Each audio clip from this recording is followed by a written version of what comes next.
Hello friends, welcome to my channel. June 14వ తారీఖు చరిత్రలో ఈనాడు వరల్డ్ బ్లడ్ డోనర్ డేగా జరుపుకుంటాం. So world blood donor day అంటే ప్రపంచ రక్తదాతల దినోత్సవంగా ఎందుకు జరుపుకుంటాం? సో దీనికి సంబంధించిన ఇన్ఫర్మేషన్ ఇక్కడ చెప్తున్నాను. Please support my channel. So ఆస్ట్రియాకి చెందిన జీవశాస్త్రవేత్త ల్యాండ్ సిట్నర్ 1901వ సంవత్సరంలోని మానవుల్లోని ప్రధాన రక్త వర్గ గ్రూపులైన ఏబిఓ గ్రూపులను కనుక్కున్నారు. తర్వాత 1902వ సంవత్సరంలోని ఇతని సహచరులైన ఆల్ఫ్రెడ్ డెక్స్టెలో, ఆంటనో స్టిర్లీ ఏవి రక్త వర్గాన్ని గుర్తించారు. సో ఇలా ఈ 4 గ్రూపుల్ని గుర్తించడం వల్ల మనకి మానవులో రక్త మార్పిడి అనేది సురక్షితంగా జరుగుతుంది. ఈయన ఎవరైతే ల్యాండ్ సిట్నర్ ఉన్నారో ఆయన యొక్క పుట్టినరోజును 1868 జూన్ 14వ తారీఖున ఆయన జన్మించారు. ఆయన యొక్క పుట్టినరోజును, ఆయన యొక్క జన్మదినాన్ని ప్రపంచ రక్తదాతల దినోత్సవంగా జరుపుకోవాలని వరల్డ్ హెల్త్ ఆర్గనైజేషన్, ప్రపంచ ఆరోగ్య సంస్థ 2004లో తీర్మానించింది. సో ఈ సంవత్సరం 2025 దాని యొక్క థీమ్ వచ్చేసి give blood, give hope, together we save lives. So రక్తాన్ని దానం చేయండి, వాళ్ళ యొక్క ఆశను పెంచండి, వాళ్ళ యొక్క బ్రతుకుల్ని కాపాడండి అంటూ ఒక నినాదంతో ఈ year world blood donor day జరుపుకుంటున్నాం. సో కమింగ్ టు మనకి మనిషిలోకి అంటే ఒక మానవుల్లో జీవక్రియలోని రక్తం అనేది ఒక ప్రాథమిక, మనకి వాటర్ అన్ని ఎట్లా మన భూమి మీద వాటర్ ఎలా ఉన్నాయో మన బాడీలో కూడా బ్లడ్ అనేది అలా ఉంటుంది. దాంట్లో ఇంకా చాలా రకాలు అన్ని కలిసి ఉంటాయి, కానీ అవన్నీ కాకుండా ఇంపార్టెంట్ ఒక సోర్స్ లిక్విడ్ అంటే మనకి బ్లడ్ ఉంటుంది. సో దాని బ్లడ్ ఎన్ని రకాలు ఉంటుంది, అవన్నీ చాలా ఉంది, ఇప్పుడు కాదు. కానీ ఈ బ్లడ్ ఎందుకు ఇంపార్టెంట్ మనకి అంటే మనం డైలీ చూడొచ్చు, ఎన్నో ఇన్సిడెంట్స్ జరుగుతాయి, యాక్సిడెంట్స్ జరుగుతాయి, నెక్స్ట్ ఎన్నో ఆపరేషన్స్ వచ్చి సర్జరీస్ జరుగుతాయి. అదే కాకుండా ఎంతో మందికి కొన్ని డిసీజెస్ ఉంటాయి, రక్తహీనత లాంటివి.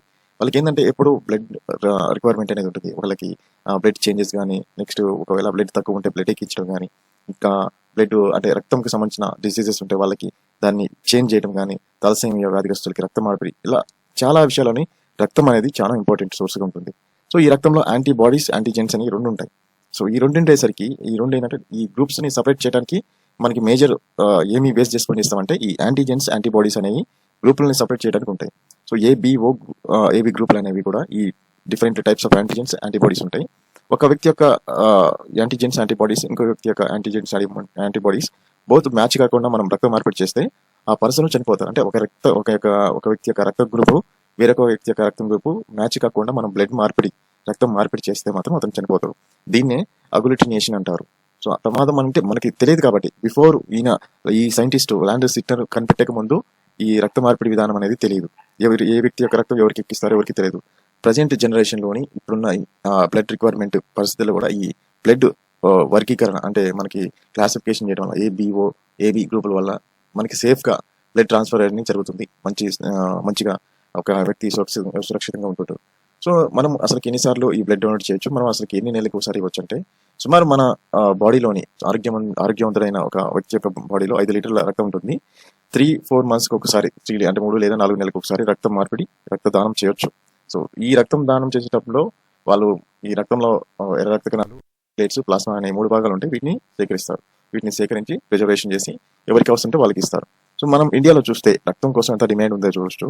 సో మనం Indian central government home ministry ప్రకారం చూస్తే మన దేశంలోని 47.81 లక్షల నమోదిత రక్తదాతలు ఉన్నారు. ఇంతమంది అంటే 140 కోట్లలో కనీసం 1 కోటి మంది కూడా రక్తదానం చేయట్లేదు. అండ్ మనకు సంవత్సరానికి 14.6 మిలియన్ల యూనిట్ల రక్తం అవసరం ఉంటుంది. అయితే ఏడాదికి ఒక సంవత్సరంకి 45.99 లక్షల యూనిట్ల రక్తాన్ని సేకరిస్తే సో 14.6 మిలియన్ల యూనిట్ల రక్తం అవసరం ఉంటుంది. మన దగ్గర సేకరించేది 45.99 అంటే 46 లక్షల యూనిట్లు సేకరిస్తున్నారు. ఇది మన ఇండియాలో ఉన్న పరిస్థితి. సో కోట్ల జనాభా ఉన్న మాత్రం డోనర్స్ అయితే లేరు.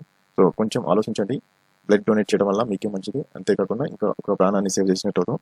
సో ఈ బ్లడ్ డోనర్ డే రోజు మీరు ఒక ఇనిషియేటివ్ తీసుకొని ఇయర్లోని 1-2 సార్లకైనా మీరు బ్లడ్ డొనేట్ చేసేట్టు ట్రై చేయండి. So please support my channel. Please like and share, subscribe my channel. Thank you.